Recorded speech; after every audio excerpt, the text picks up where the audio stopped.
এবার ঠান্ডা নাকি অনেক বেশি পড়বে, কম্বল কি আরেকটা কিনবা নাকি? আমার লাগবে না, তোমার লাগলে আর একটা কিনে আনো। তুমি তো জানো ঠান্ডা আমি সহ্য করতে পারি না, নাক মুখ বন্ধ হয়ে যায়। ভুল বলছো, ঠান্ডায় মেয়েদের নাক বন্ধ হয়, মুখ কোনোদিন বন্ধ হয় না। এই কি বললা তুমি? ভাবছি 2026 সালে আরেকটা বিয়ে করব। 90 মডেলের গাড়ি আর চালাইতে ভাল লাগে না। দারুণ তোমার চিন্তা ভাবনা, করে ফেলো। কে বারণ করছে তোমাকে? তোমার পারমিশনের অপেক্ষায় আছি, তুমি বললেই নতুন গাড়ি চালাইতে পারি। পারমিশন আমি দিচ্ছি। এই বয়সে তুমি নতুন গাড়ি চালাইতে পারবা না, তার জন্য তোমাকে ড্রাইভার রাখতে হবে।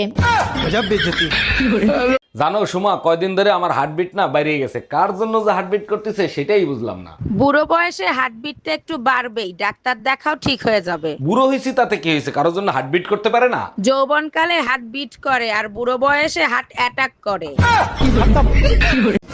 করবো না আমি তোমার সংসার, থাকো তুমি তোমার মেয়েকে নিয়ে, আমি চললাম বাপের বাড়ি। বাবা, মা চলে যাচ্ছে, মাকে আটকাও। কেন, তুই বলছিলি না বাবার বিয়ে খাবি? তোকে বাবার বিয়ে খাওয়াবো। কি মজা, বাবার বিয়ে খাবো। ও, আমি বাপের বাড়ি চলে যাবো, তুই একটা নতুন বিয়ে করবি? তোর বিয়ে আমি করাচ্ছি, যাবো না আমি বাপের বাড়ি। আরে ডাক্তার, অসুস্থ আমি, আমাকে বললে সমস্যা কোথায়? আচ্ছা ঠিক আছে, আমার বউর সাথে কথা বলেন। এই দেখো তো ডাক্তার কি বলে। হ্যালো ডাক্তার, কি হয়েছে ওর? আপনার স্বামীকে যদি বাঁচাতে চান তাহলে তার সেবা যত্ন করুন, কোনো কিছু তার কাছে চাইবেন না। ও আরেকটা কথা, ঝগড়া একদমই করবেন না। এই ডাক্তার কি বললো, কি হয়েছে আমার? ডাক্তার সরি বলছে, তোমাকে মনে হয় আর বাঁচাতে পারলাম না। আসসালামু আলাইকুম আম্মাজান, শ্বশুর আব্বা কি আছে? থাকলে তার কাছে একটু দেন তো। ওয়ালাইকুম আসসালাম জামাই, তোমার শ্বশুর তো বাজারে গেছে, জরুরি কিছু দরকার হলে আমাকে বলতে পারো। বিয়ের সময় 50 ইঞ্চি টিভি দেওয়ার কথা ছিল, আপনারা টিভি দেন নাই কেন? আরে জামাই, দুইটা টিভি দিয়ে কি করবা? আমার মেয়ের আল্ট্রাসাউন্ড করে দেখো, ওর ভিতর টিভি আছে। তোর সংসার নেই, তুই থাক, গেলাম আমি বাপের বাড়ি। যাও, কিন্তু যাওয়ার আগে সুমন ফকিরের 600 টাকা দিয়ে যাইও। কিসের টাকা? আমি তো তার কাছ থেকে কোনো টাকা ধার আনি নাই। তোমার জন্য একটা তাবিজ আনছিলাম, বলছিল তাবিজে কাজ করলে টাকা দিয়েন। কি, তুই আমারে তাবিজ করছিলি? কই গো, বলছি তুমি চা খাবা? ইস শালা, আমি যদি বলি যে চা খাবো তাহলে আমাকেই করতে হইলে, তার থেকে ভালো মানা করে দিই। হ্যাঁ, বলছি আমি খাবো না। আচ্ছা ঠিক আছে, তাহলে আমার জন্য এক কাপ করে নিয়ে আসো গা।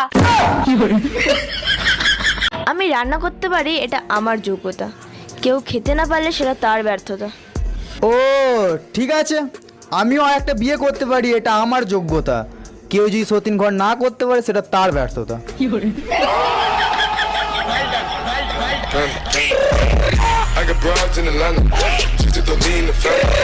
আমি তোকে 3টা প্রশ্ন করব, আর 3টা প্রশ্নের উত্তর তুই যদি ভুল দিস তাহলে আমি তোকে 500 টাকা দিব। আর ভুল করেও তুই যদি একটা প্রশ্নের উত্তর সঠিক দিয়ে দিয়েছিস তাহলে কিন্তু তোকে আমাকে 500 টাকা লাগবে। হ্যাঁ হ্যাঁ, তুই কর না, কি প্রশ্ন করবি? ভুলই তো উত্তর দিতে হবে, জিতবো তো আমি। আচ্ছা ঠিক আছে, বল, ভারতের রাষ্ট্রপতির নাম কি? তোতা। 30 দিনে কয় মাস হয়? 7 মাস। এবার ভাই লাস্ট প্রশ্ন, তোর আব্বার নাম কি?